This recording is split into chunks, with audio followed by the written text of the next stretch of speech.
Reporting on the games you love by people who love to game. The MMO Reporter Network.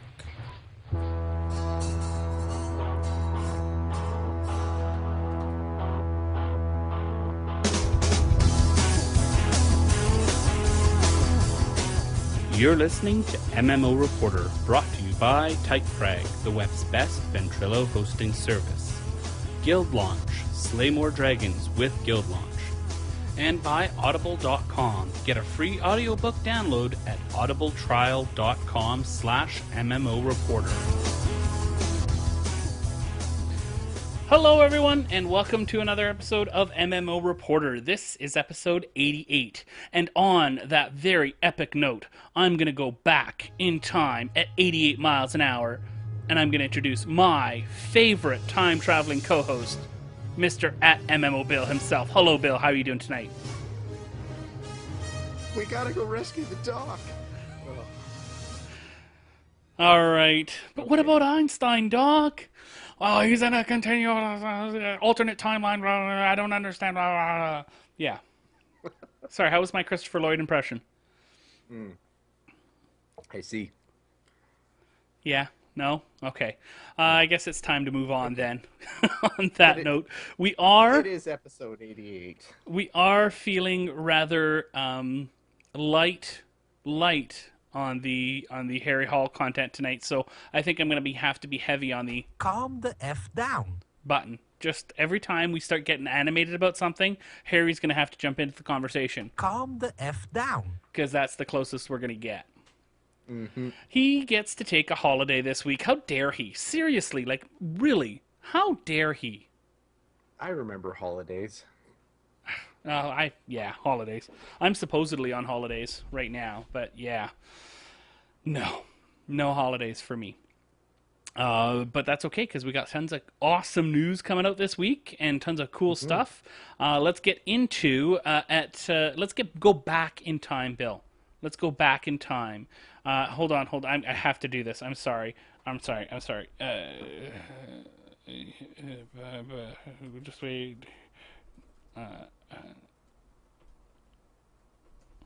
have to do this. Okay, ready? Okay, Bill, are you ready? I was about to break into song. Thank you for saving everybody. Let's go back in time. Let's find out what we've done in the past week. No? Does that not work? I see. I see what you did there. You see what I did there? Oh, I feel it's almost anticlimactic because I've done almost nothing this week. My week has been absolutely consumed by things that don't have anything to do with a video game at all. It's been horrible. I got into a little bit of Lotro on Monday night for our Skirmish of Skirmishes run, but even then I just barely got into that, and then I had to duck out and go back to work right after that. So it's been a challenging week, unfortunately, but that's too bad. It's getting better. Looking up. This week is hopefully going to be good. I'm trying to set myself up so that I can get some Guild Wars 2 time in this coming weekend and everything, which we're going to talk about. I won't even say we're going to talk a bit about, because we're going to talk a lot about it, unfortunately. Or fortunately, I should say. A lot and is an understatement. I think a lot is an understatement. As for me, I played some Lotro, of course, did our Skirmish of Skirmishes. I liked that, the new Skirmish method drafts that we did. I always mispronounce it, so, it's really, really cool. I like that Skirmish.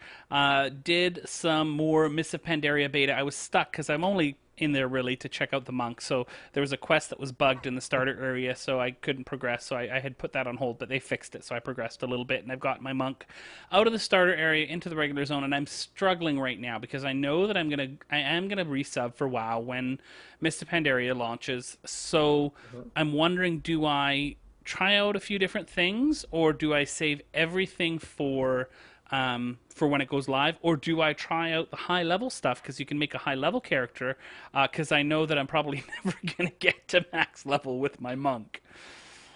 Yeah, so I'm torn.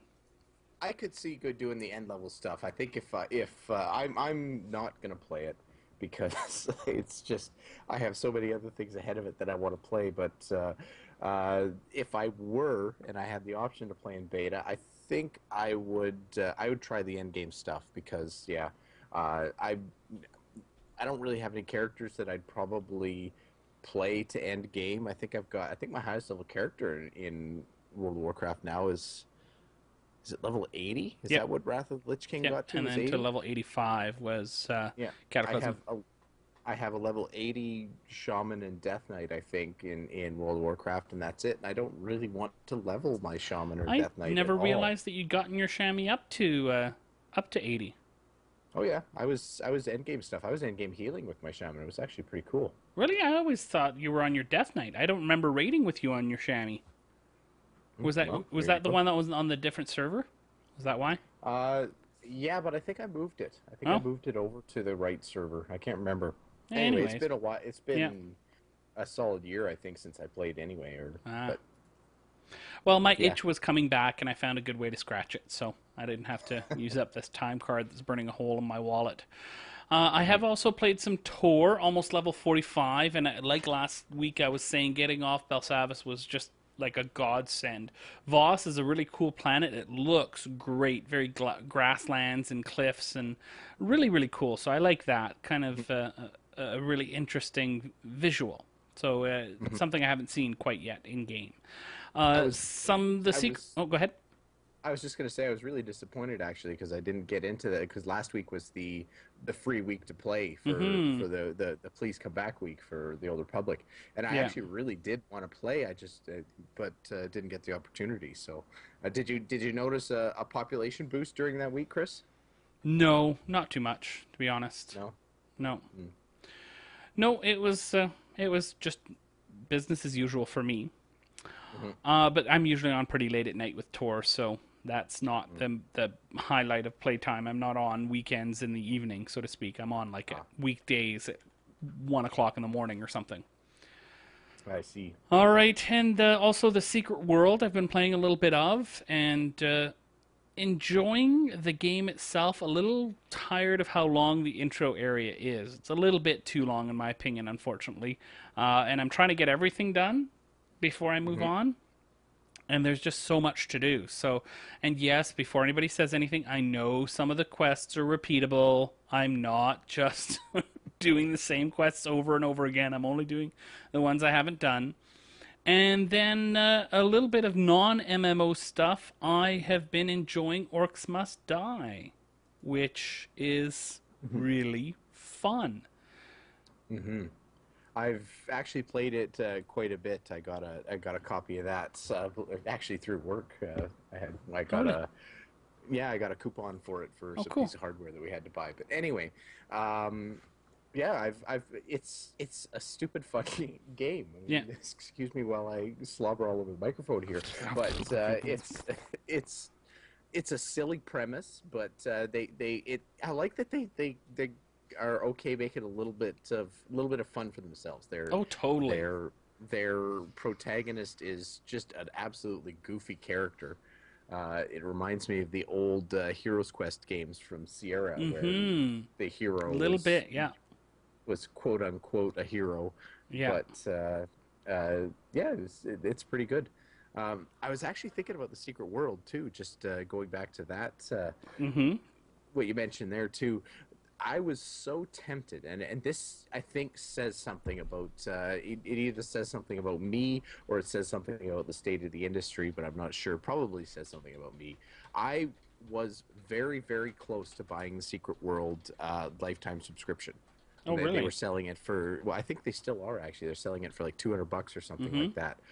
That I I, I was more interested in paying $200 and just being set for Secret World for life than dropping just 40 or $50 for the box copy and then paying my $15 a month for maybe 3 months or 6 months while I try it out.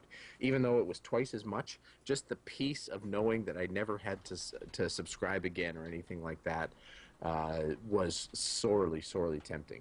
And I think if I had the extra cash laying around, I probably would have bought it. Wow. Yeah. That's really So interesting. But yeah, I mean, I'm a little surprised that you don't see that a little bit more, especially for games that are that maybe aren't the AAA titles, or maybe didn't have the $100 million budgets or Yeah. whatever. I'd think that that would be an opportunity to try to recoup or get some revenue flowing really quickly for those big dollar Mm-hmm. purchases. Yeah. It's not a very long view look at the game, obviously, but No. or a look at selling the game. I mean, but I gotta believe it gets the cash flowing. True. True. So, I don't know. It's especially with the way that free to play is sort of slowly but surely laying itself on top of the MMO genre, creeping out mhm, like which is the Zerg mhm. creep coming out in StarCraft, right? It's Yeah, slowly encroaching out on the area. Uh, I don't know if lifetime subscriptions would fly in that sort of environment. I don't know if they would get that many. I still think that I'm still hoping that free to play and that kind of thing, it's not going to take over the entire universe. There's always going to be subscription games and subscription only games. There may be a glut or a majority of free to play games that are kind of that hybrid of subscription offering versus free offering versus whatever. Yeah, But yeah, I don't know. There's something very peaceful and enticing about knowing that you're just buying the game and you don't very true. have to re-up your credit card every time your card expires, or you move, Kind of or feels like Guild Wars and Guild Wars 2. yeah, there you go. Yeah, It's one of very many appealing things about Guild Wars yeah. 2. Yep, so you can only pay your $50 or your way too much money for the collector's edition, like some people did. But I'm not going to get into that. I am fully and utterly willing to admit that I paid way too much money for it, and I am also willing to admit that I don't regret it in any way whatsoever. Why? Because my figurine, I'm looking up at my little shelf that I have right up above my desk here. Maybe I'll have to move it if we're going to keep the webcam going to behind me. But I've got my Ultima Online figurine, and thanks again, Zeomox, for that one. And I've got my Darth Malgus figurine from Star Wars: The Old Republic. So, yeah, I'm looking forward to having my Char figurine up there. It's gonna be awesome. It's gonna be awesome. Right on. All right, so let's move on from this week in Chris's collectibles to talk about our first sponsor, Audible. Audible is the place that you want to go online for your audiobook needs. I highly recommend getting a subscription with them because with a subscription, you get so much out of it. You get your free book per month, you get your 30% off any other purchases, you get an amazing amount of free content. Seriously, I am always surprised at how much free content there is available on Audible. Not only that, but you also get some special members only deals, which is really, really cool. And all of this is for their library of over 100,000 titles. It's crazy. I like the amount of hours. I don't think one person's lifetime is long enough to listen to all the audiobooks that they have available. No, I for think sure. that's just crazy. So it's really really worth checking out. Let's just say for a quick argument's sake, if you wanted to listen to each each book in their library, and let's say that each book is on the conservative end, 2 hours long. Okay, that's pretty conservative. It's most books are going to be longer than that, but let's be conservative. Quite a bit, yeah. It would take you 23 years of non-stop listening to go through the entire Audible catalog. I mean, that's amazingly crazy. So So what you're saying is they have a few books. just a couple, and we can help people out if they want to try it out before they plunk down their $15, can't we, Bill? Yeah, absolutely. Head on over to audibletrial.com/MMO Reporter, special site just for our MMO Reporter listeners.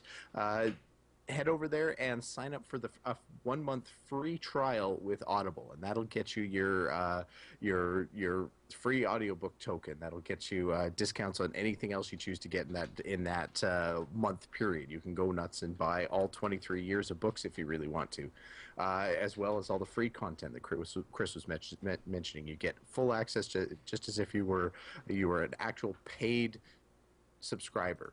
So you can check it out there. Create your account at audibletrial.com/MMO Reporter for free for that first month. And that will, like I said, get you all those benefits. And it also supports the MMO Reporter network to help us keep bringing you all of this quote-unquote quality material. So check it out, audibletrial.com/MMO Reporter. Quote-unquote.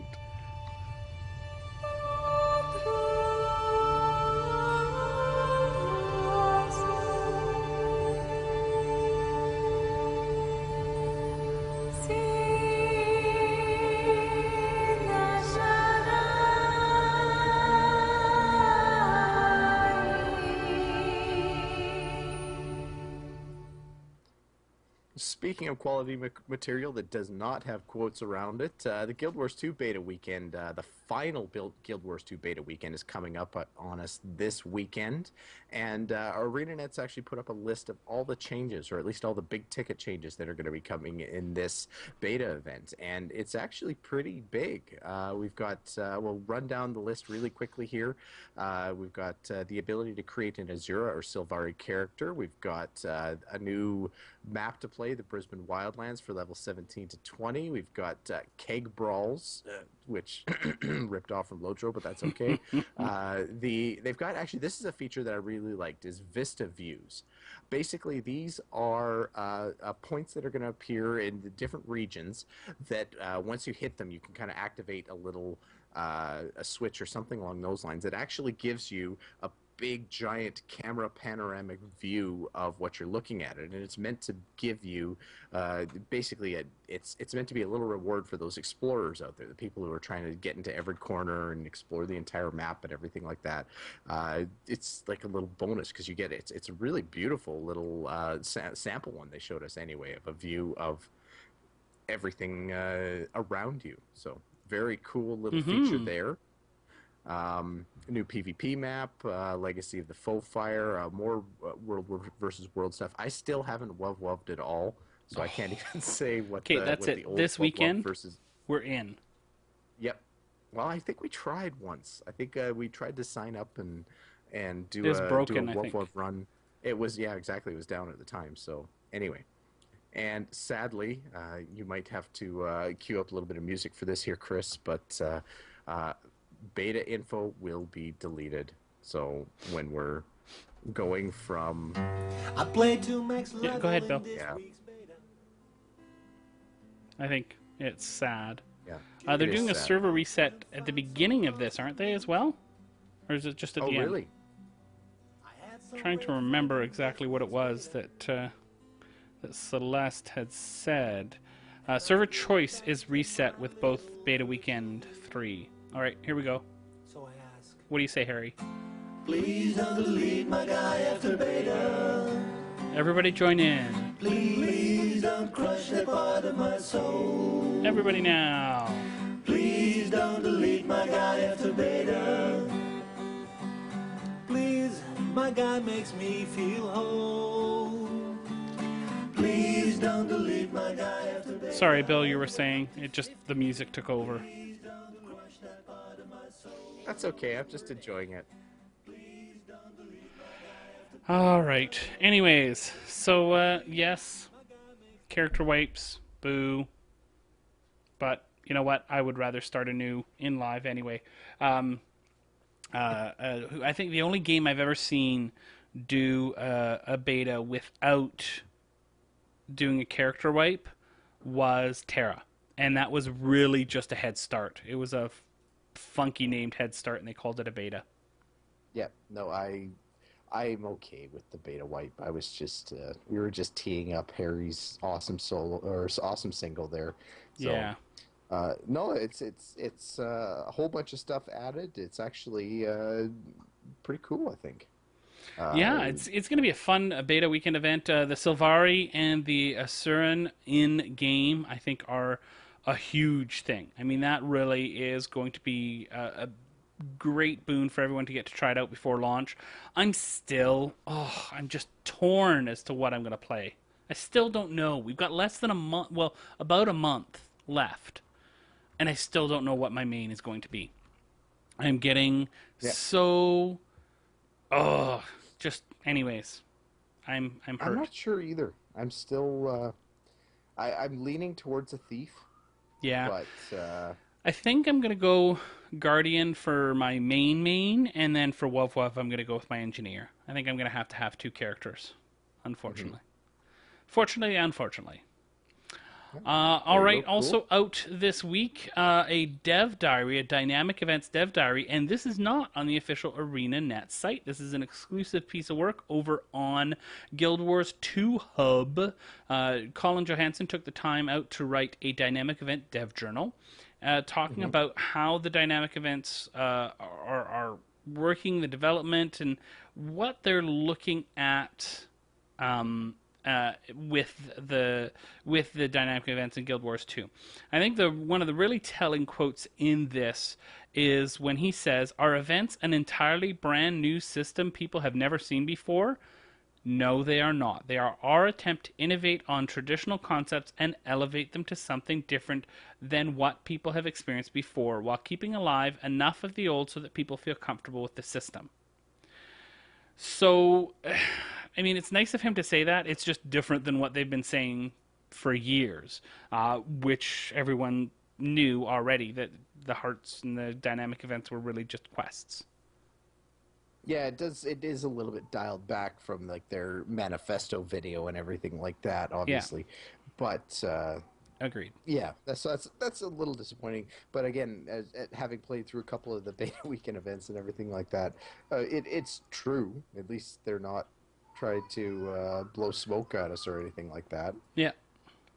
No, it's a good dev diary. Anything jump out at you with this as well? Well, just it's very much a horn tooting kind of thing. I mean, they talk a lot about they talk a little bit about wanting to do things like scale difficulty and create a dynamic experience that's unique from obviously traditional type questing and that kind of thing. It's reminds me a lot of the material that they've been putting out lately that is very what's the word I'm looking for? It's they're certainly not letting the content speak for itself. They're definitely speaking for their content, and as they should. I mean, Mm-hmm. they've I think they're quite. I get the vibe that they're actually very proud of the product. They're not just selling it. They're Oh no, actually totally. saying, uh, "This is a game that we've made with a lot of care and a lot of effort and everything like that, and we're really proud of it." And I don't know. I couldn't tell you exactly where the vibe difference is, but it feels different from other new games that are coming out. You can tell when someone is trying to sell their game and someone else who's actually trying to uh, evangelize it because they Mm-hmm. believe in it. Yeah. Yeah. There's one other thing I wanted to say as well. Oh, right. We talked about this over on Guild Wars Reporter last week. If you want a big, long discussion about this, when we were talking Hmm. about the theme park versus sandbox argument and where does Guild Wars 2 fit into this, and Celeste and I had both said theme park. And another person actually came up with um, a good way of describing it. Because to me, the argument for which one it is theme park is when the game will come in and change things and make some fun for you. Sandbox is when the game is just the environment and the players make the fun. Right? Does that make sense? Hmm. Yep. So the way that, and I'll try and find a link to put in the show notes because I don't have it on hand right now. But the way that the person mentioned it on the other blog was they called it a sand castle analogy. The reason why is that you can build something up, and if you don't do something to keep it up, it will get washed away. But if you keep it up, you can change something with semi persistence in the game world, right? If centaurs come to attack, if you fight them back, that town's going to stay safe. But if you don't, it's going to get washed away. So I don't know if I 100% buy that, but I thought it was a really, It's really cool way of describing it. I was really happy with that. So I it, thought I'd mention it. it reminds me a little bit. I don't know. It's a bit of a stretch because I think back to the farming days of Dark Age of Camelot for me. It was right after the. I can't even remember the name of the expansion. It's the one that introduced the Necromancer class and the Incarnu race and everything like that. Anyway, I remember farming a certain area just ad nauseum, just killing lich after lich after lich over and over and over again for what felt like forever. And I kept that place clear. I kept it lich free. It was undead free every moment I was there. But as soon as I walked away, of course, the liches came back. It's Yeah. still the same idea. Granted, if I walk away instead of in Dark Age of Camelot, where everything would just repop, you get a series of new events that appear. So once the town gets rescued, you then have to go back and you have to do something different to rescue Right. the town or drive the centaurs away and everything like that, just as an example. Anyway, we'll see. I think as we get into further levels and further into the game and that kind of thing, maybe the events won't seem quite so repetitive because obviously with the other beta events, everybody was all crammed into the same area. Yeah. So it was actually fairly rare that events could really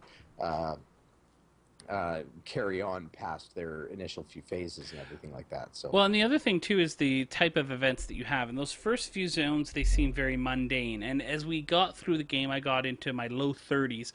You do seem to find that the game does get less and less mundane. Like really, I'm picking apples. I'm cleaning out fish, right? That's just as you progress into those 30s, it became less and less of that and much more of an adventure. So I think they've got a good progression in that way, and I think it will feel much more exciting as you go through in a very natural way. They are trying to have all of the game feel fun. Not everybody will have played an MMO going into this, so there has to be that starting bit where most players will fly through that is teaching everybody all the skills that they need to know to play this game. yep, absolutely. So anyway, so Perfect. Oh, by the way, the sorry, just before you jump on to the next one, I want to mention I put it in the chat room here as well, and I put it into the show note. It was over at crossingtyria.com was where we had that article written, and highly recommend that you go and check it out. Sorry, Bill, go ahead. Nope, that's fine. So the next Guild Wars 2 story, we're opening off. We're starting off with all the Guild Wars 2 stuff right off the bat because Yeah. it is beta weekend event. So Guild Wars 2, they had what they call the TAD Talk, and this week's it's a little kind of a video chat or not a video. No, pardon me, this isn't the video one. Yeah, it is. Pardon me. I was thinking again. That's the problem. Anyway, video chat thing talking about kind of the end game stuff that we're going to see with Guild Wars 2 and talking about some of the raid stuff, some of the weaponry that you can get and everything like that. And yeah, I read through this and I don't. It's hard to even fathom because I'm still thinking of my little level 10 mesmer that's floating around. Picking apples and stuff like that, and it's hard to imagine that I'm going to be questing through the Mystic Forge and making legendary weapons and stuff like that for my dude. So it's the end game stuff just feels so far away. What about you, Chris? Yeah. You getting that vibe? Well, I think it's really just about keeping things going. If they don't want there to be an end game, right? There isn't supposed to be end game. There's just supposed to be more game. And that's what they want to focus on. Did you get that feeling as well, or? A little bit, yeah. I mean, you could see that it's not like there's. I think what they're trying to sell is that the notion that you're not playing to get to the end. The end is just more of what you've already been playing. Yeah. Yeah. you following what I'm saying? Like basically, they're trying to make what you're doing at level 18 and at level 23 and level 44 as interesting as what you're going to do at level 80. So we'll see how it shakes out. I mean, there's something to be said about the kind of experiencing a little bit more epicness when you've actually hit the end game and everything like that, compared to say at level 8 as you're still going through the starting area. You kind of want to feel like you're a big deal at that point. So Yeah.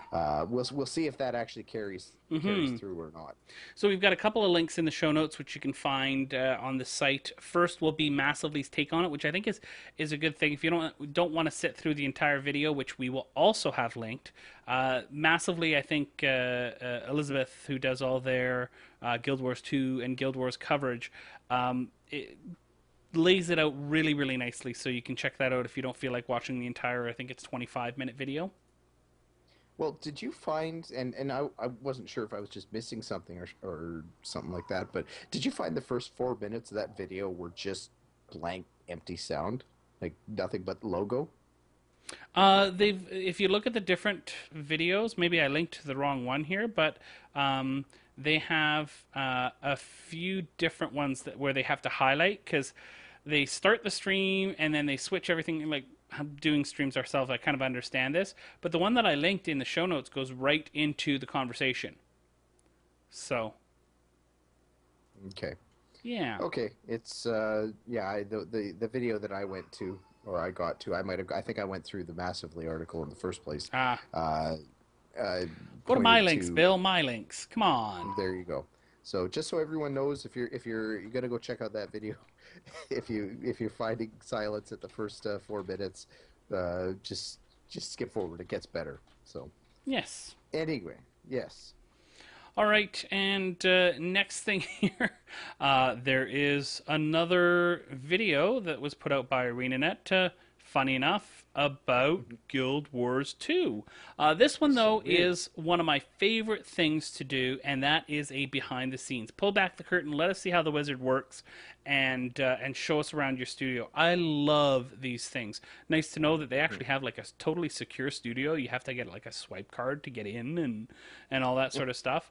Also nice to see some of the goofiness that comes from the ArenaNet team. I mean, they really, really have a good time. Now, if I remember correctly, there are no offices for like the team leaders and stuff like that. Everybody, like, they're all big rooms, and everybody has their desks in these big areas, right? They're organized into sections, but it's not like the lead designer has a corner office or anything like that. They all share the same space. Did you know that? Yeah, that's absolutely right. That's actually, I'm unfortunately very aware that this is a trend in how offices are being designed and everything like that. And you're not a fan? Not a fan at all? I think it probably suits some work better than others. But I mean, I could certainly see in a creative environment that would be a huge boon to be able to just stand up and talk to somebody who's not necessarily in your team, but is related to what you're doing. So that certainly makes a big deal. And yeah, I agree with you. This is the kind of video that I really like to see. It's really neat to see how the sausage is made, and to kind of see the faces of the people that are behind it. So not necessarily just Eric Flanham or Colin Johansson or whomever. You're seeing tons of different people who've had different parts in game development. So nice to see that happening there. Agreed. So anyway, Agreed. so definitely recommend checking out that video. Finally, just before we move on from talk of betas, we actually wanted to mention one more beta that's happening this weekend that's probably getting overshadowed a bit. Little bit. And End of Nations is running its beta event, a closed beta event this weekend. You can go to their site, and we'll have a link to that in the show notes to apply for beta access. see if you can get in or not. But yeah, it's I mean, End of Nations is not exactly no big deal either. I'm actually pretty keen to play this. It's going to be No, really me too. difficult though if I'm playing End of Nations when I could be playing Guild Wars 2. I might have to really put dual monitors to a test and see if I can try both at the same time. Yeah, that would be very interesting, Bill. I challenge you to do that. End of Nations, which is a very, very attention intensive game, versus Guild Wars 2, which is a very attention intensive game. Yeah. Good luck with I'll that just there, Bill. I'll just auto follow you in Guild Wars 2 and auto attack. Yeah, no. No. No. No. All right, so I think on that note, I think it's time to move on. Do you agree? Hmm. All right, let's take a quick second to talk about our sponsor, TypeFrag. TypeFrag is the leader in online voice communication. If you want to chat with people in game, then TypeFrag is the person to supply your service to you. They have Ventrilo, they have Mumble, they have TeamSpeak 3. Any of those technologies, if it's something that you want, they can supply it for you. They have amazing uptime, great quality, and really, really awesome customer service. So I highly recommend that you check it out. We have been using them for years. Wouldn't use anybody else because, well, TypeFrag rocks. Pretty simple. Isn't that right, Bill? Yeah, absolutely. I mean, obviously, out of game voice chat is a fantastic tool. Doesn't matter what MMO you're playing, and TypeFrag's a great supplier for out of game voice chat. So Mm-hmm. definitely head on over to www.typefrag.com and look at the different plans they've got there for Ventrilo, for Mumble, for TeamSpeak, and see if there's one that fits your gaming group appropriately. If you find one that matches you, go ahead and sign up. When you do, though, make sure you use the coupon code MMO Reporter, all one word, and TypeFrag is going to give you 25% off your first month subscription fee. So check it out, www.typefrag.com.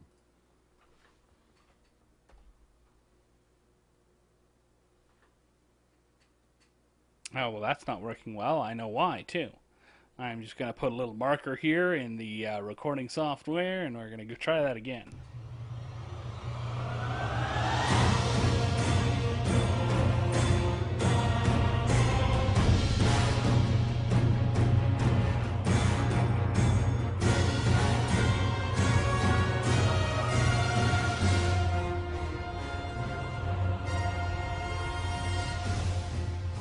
All right, this week's news in SWOTOR in Star Wars The Old Republic, coming from Gamasutra.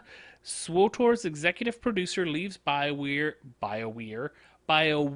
amid layoff reports. That's right. Apparently, the executive producer, Rich Vogel, is no longer with BioWare Austin. So he was one of the people who was with the game for a very long time, right through its launch. And he also on the tails of this story, kind of tagging along. There's some news that there's going to be some more layoffs coming from Austin now. Their source isn't sure whether it's part of the restructuring plan that was already announced in May or whether these are new layoffs. It's a little bit sad for SWOTOR. Apparently, it looks like it's lost about 400,000 paid subscribers in the last few months, which is kind of a lot of money. Yeah, well, yeah. I mean, we've talked about those numbers quite a bit already. I don't. Yeah. Anyway, it's unfortunate that Rich is leaving. He's obviously got a long history in MMOs. The article Mm-hmm. here puts him as working on going all the way back to Meridian 59, Ultima Online, Sony Online as well, and Star Wars Galaxies. So he's got a lot of history there. Kind of wondering where he's going to land. Personally, I think he's going to spend more time with his beard. So that's where I think he's going with that. It's unfortunate though. This is what disappoints me about I shouldn't say this is what disappoints me. I obviously am not behind the scenes enough to really see how it's all working out and everything like that. But I mean, big thing with MMOs is the drum I feel I beat every single week is that your release means nothing. It's that first year after release that's going to be the judge for your MMO. If you accelerate your game and you keep building it and working on it through that first year after release, then you're going to have, I think, a strong and fantastic game. That's how you're going to make your mark. If you release and then shrink your team and get into basically maintenance mode, you're just all you're doing is the exact same thing as everyone else, and you're not going to differentiate yourself. So that's why it really disappoints me that BioWare is shrinking the team for the older public when really they should be at the very least maintaining the team that was working on it when they released the game, if not Yeah. trying to grow it a little bit more. I mean, where do you think the game would be in terms of the content development and everything like that if everybody who was working on the game last December was still with BioWare? Oh, totally, totally. I mean, and they've already got pretty ambitious update plans, so shrinking their team is not going to help them keep that schedule, and not keeping that schedule is not going to help them keep fans, which is what they need to do right now. They need to be very upfront and straightforward about what's happening, and keep to whatever schedule they set. So less staff is not going to help them do that, and high No, for profile sure. staff leaving either. But that being said, while an executive producer is incredibly important, I'm sure that as is mentioned in the story, this wasn't a come into work on Monday, by the way I'm leaving, and not come into work on Tuesday sort of thing. This was something that it's been known for a little bit, so they've Yeah, had time so to prepare. yeah. So anyway, so they've been working on that. Another thing that the Old Republic has been working on is a new companion to be added. So this is essentially uh, the Old Republic has announced a trailer for a new companion that you can get from within game, specifically HK51, which is for those of you who played Knights of the Old Republic back in the day, is one of the primary characters from those series, or one of your primary companions from those games. And this is something that they actually teased quite a bit. I mean, this was part of their pre-release teases. It got teased shortly after release as well that HK41 was going to be kind of this celebrity that was going to be making an appearance within the Old Republic, and it's 51, not happening now. 41, by the way. HK51, excuse Yeah, me. and I like the connection of cinematic with in-game graphics, because there's the first maybe I'm gonna say like minute of the trailer is cinematic, and then it goes into a mix of cinematic plus in-game footage, or really tweaked in-game footage, and then the final shot of HK51 is in-game footage. Looks great, but if you remember, what was it, a year and a half before launch when we went to the PAX panel, that's when they released the first tease about HK51 being in the game. So this is nearly 2 years ago. Tells you how far out you work on content on an MMO, huh? Yeah, no kidding. It'll be interesting to see how big a deal it is too, because if it's just another companion, then it's just another companion. Hopefully, it's going to open up a major story thread or something along those lines to make it worthy of all the hype that it's received. Well, it is. They are saying that this is going to be something that is an epic unlock, so to speak. It's not going to be something that's just going to be available at some point. It's going to be something that's going to be something that your faction, your server, your group has to work towards, and it's not going to be a walk in the park. I'm thinking something along the lines of maybe the +10 to all stats holocron, which would be epic. Yeah. Indeed. Indeed. All right, next story here, talking a little bit about Elder Scrolls Online, which has, of course, been met with great meh from the general public as it's been announced, and it doesn't help with the press that the company ZeniMax Online Studios that's putting this out has been putting out about it, right? Saying that there are no great innovations in MMOs. There's never going to be any sort of stuff like that. So I think Bill and I have each pulled out a little something that we want to talk about on this. It's quite a long story. I mean, it is in GameIndustry.biz, as Bill was saying in the pre-show. So it is quite wordy in its length, which is good. It's a really good read.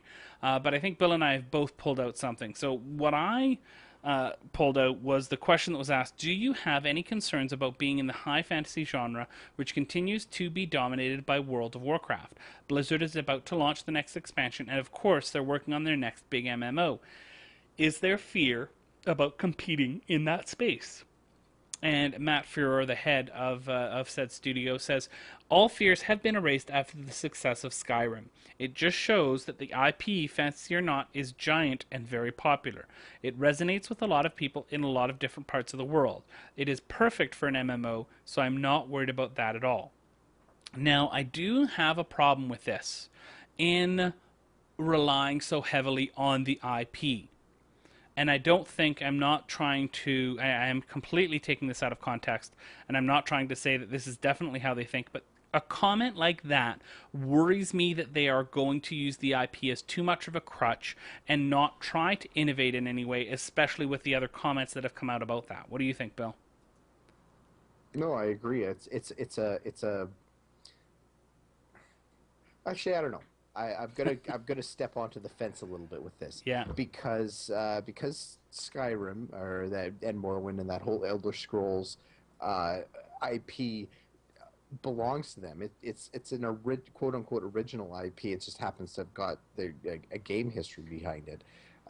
It's not like they're trying to cram one game into or pull one game out of a work of fiction that from another media and trying to fit into that lore and everything like that. They own the lore. They own the people who wrote the lore and everything like that. So they have a fair amount of freedom there.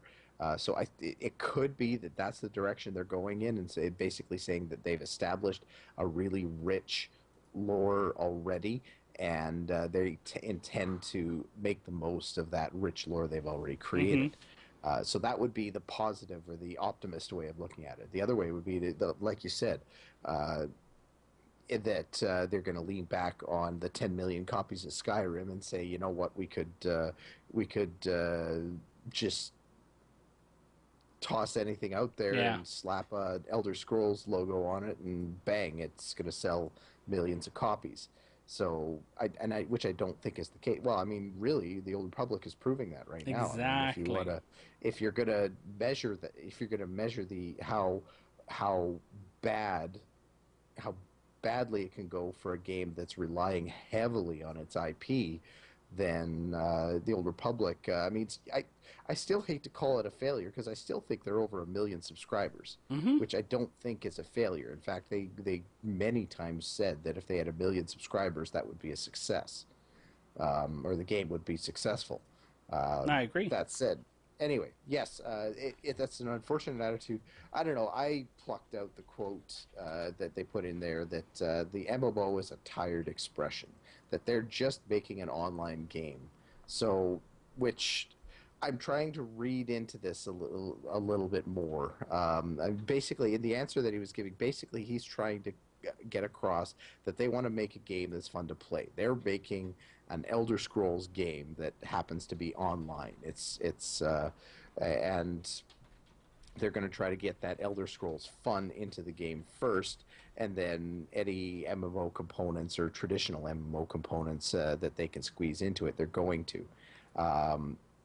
On the good side, yes, I'm glad that they're focusing on the fun of it and everything like that. Bad side, I'm concerned that they're basically taking a Skyrim game or an Elder Scrolls game that obviously has been successful in the past, and they're going to attack a chat window and a different quest log and guilds onto it and call it an MMO. And that's what we get. I still, deep in my heart of hearts, I still am nervous about this. I'd much rather I like my Elder Scrolls as a single-player game. I like my World of Warcraft as a multiplayer game. I like my Elder Scrolls as a single player game. You know, Everything has a compartment. it would be really interesting though if they approach it in taking Skyrim and making it completely sandbox and having the world be as detailed as it is in the single player game, have it become a totally sandboxy experience like Eve, where there's enough power in the player's hands and players can do enough to really mess with the world, and then take the CCP approach of, well, we're not going to come along and clean up your mess, so you better treat it right, or you're going to realize why we can't have nice things. Hmm. Yep, I don't know if I would play that game, but I would I would support that game, and I think that that would be the best game for for the I Skyrim, for the Elder Scrolls I agree. IP. It fits how I imagine Elder Scrolls to be. I mean, when you talk about single player games, the Elder Scrolls games have all been about as free form as you can reasonably expect in an RPG or a single player RPG. So if they did go down that road and that was the way they decided to do it, that would be fantastic. I'm very skeptical that that's the road they're going to go down. Um, I don't think they're going to give players the tools to kind of influence or to bully the guards of a certain town to allow them to uh, do what they want to do, or build up your own empire in game. Or I mean, I don't see that coming from what I've read so far about Yeah, Elder Scrolls MMO. But again, we're quite a ways off from it still yet, so yeah, we'll see. no, I agree with you. I don't think that's the game they're gonna make. I just think it's the game they should make. There you go. Maybe it's the game you should make. Oh, right. Yeah, no, not gonna happen. All right, let's take a quick second to talk about our last sponsor, Guild Launch. Guild Launch is the place that you want to go if you have a guild, a kinship, a corporation, an establishment, a conglomeration, a fellowship, a some sort of group that I'm going to stop spouting out random names of groups for, and you want to get together. Guild Launch is the place to set it up. That's where we go exclusively for all of the MMO Reporter Network guilds, and we really love it. We're just setting up the Collegium site for Guild Wars 2 now. Can't wait to share that with everybody, and really looking forward to getting together with all of our future guild mates in the forums as we get closer to the game. So I'm really excited about that, and really we couldn't do that without Guild Launch. Isn't that right, Bill? Yeah, absolutely. It's a great tool to have, and it's a free tool, and it doesn't make any sense to not have a guild launch page if you've got a guild. So you should, if you don't have your own guild page, head on over to www.guildlaunch.com and go ahead, sign up for a free page. Again, free. You can't hardly beat that. Um, when you do sign up, though, make sure you use the coupon code MMO Reporter, because Guild Launch is going to give you free access for that first month to all the paid features that they have there as Yay. well. That includes like an ad-free website, roster imports, all kinds of really good stuff. So you get a good chance to really feel everything that your Guild Launch page can do for you. And that's exclusive to MMO Reporter listeners who use that MMO Reporter code. Definitely check it out. www.guildlaunch.com, coupon code MMO Reporter. Support Guild Launch, support MMO Reporter, and you'll thank yourself.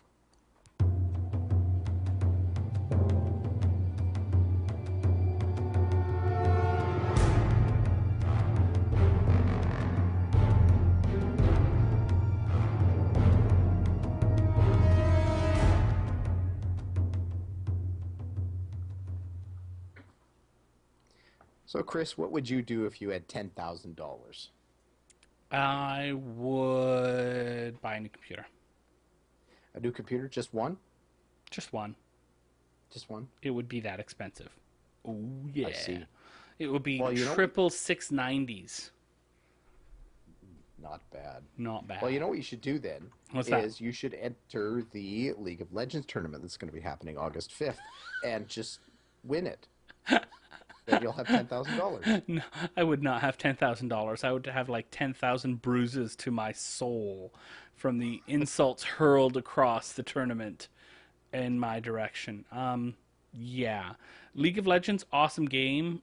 Still struggle with the League of Legends community though, because it kind of smells bad and doesn't look very pretty. Love the game. Love a lot of the players, but I have trouble getting in there. However, watching some of those epic players go at it in the Major League Gaming tournaments that they put on, holy cow, they're good. It is like watching StarCraft players on like speed. They are, because it's, you only have to focus on one thing, so you can be so super focused on that. It's amazing. I love it.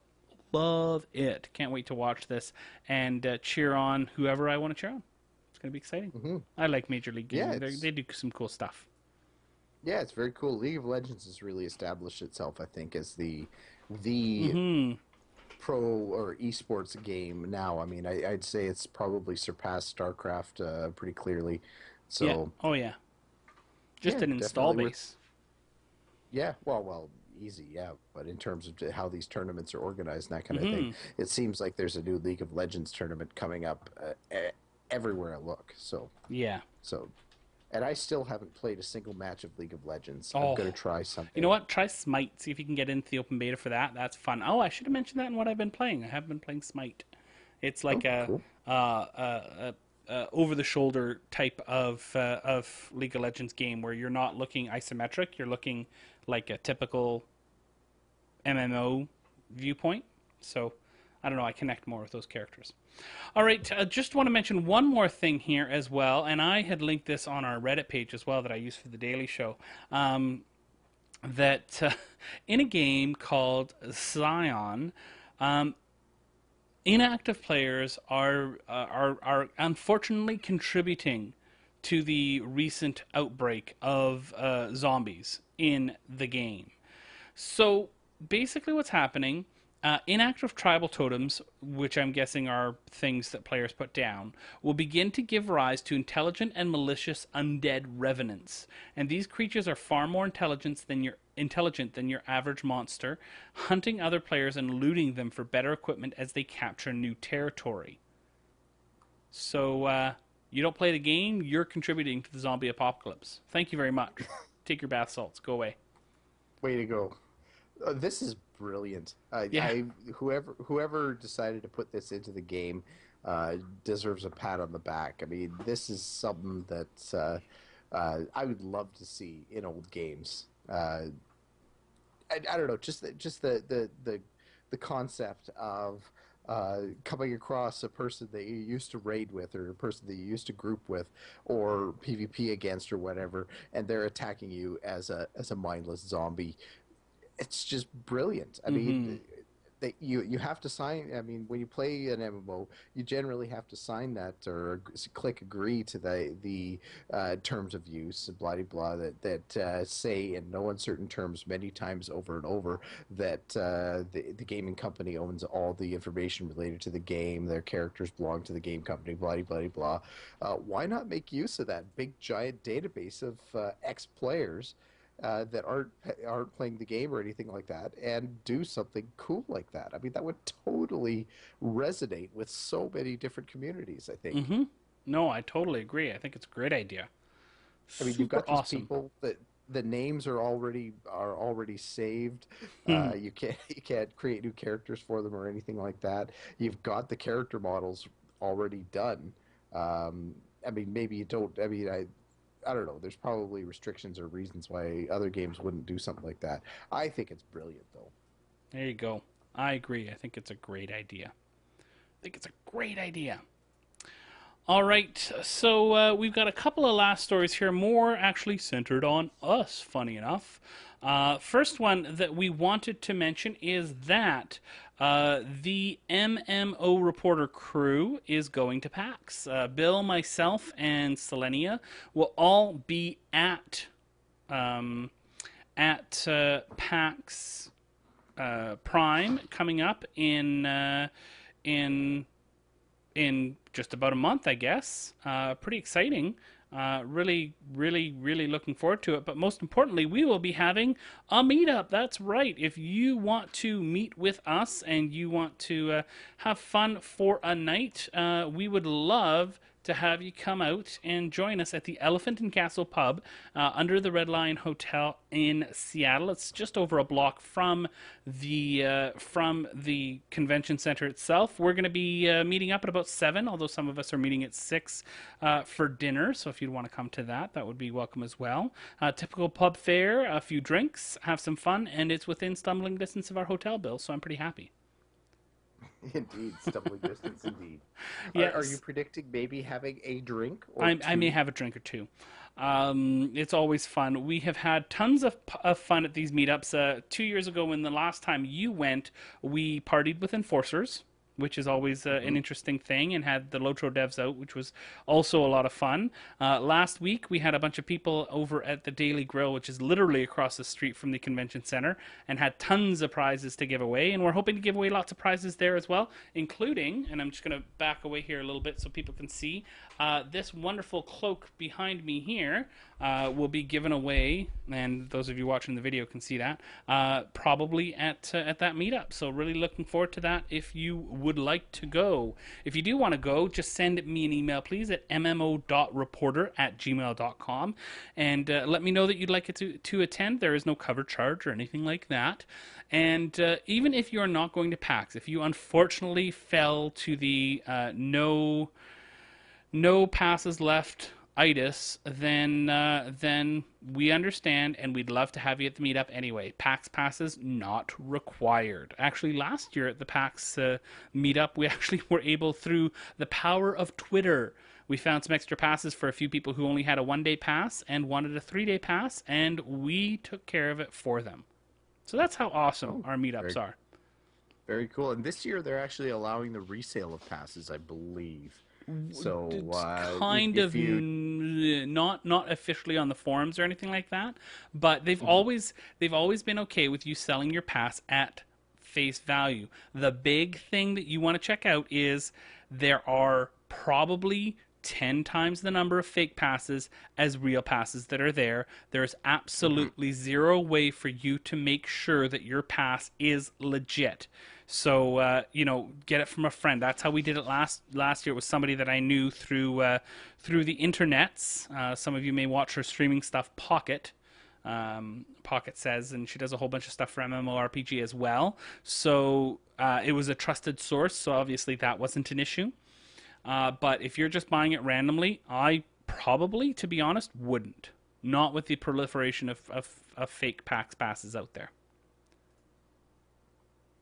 Anyways, on that note, just want to also mention on the site there is a new little button that you'll find on the right that says Support MMO Reporter.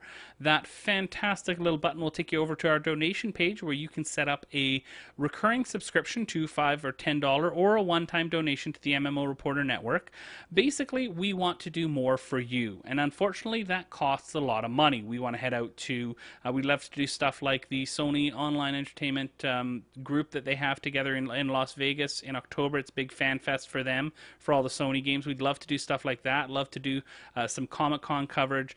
All of that unfortunately costs money, and rather than having to go and rely on sponsors every time, we'd really love to be able to get some support from the community if possible. So if you are in a position where you can help people out, please check out the site, check out the button, and donate or set up a subscription or stuff like that. We would really appreciate it. We just want to try and do more for you.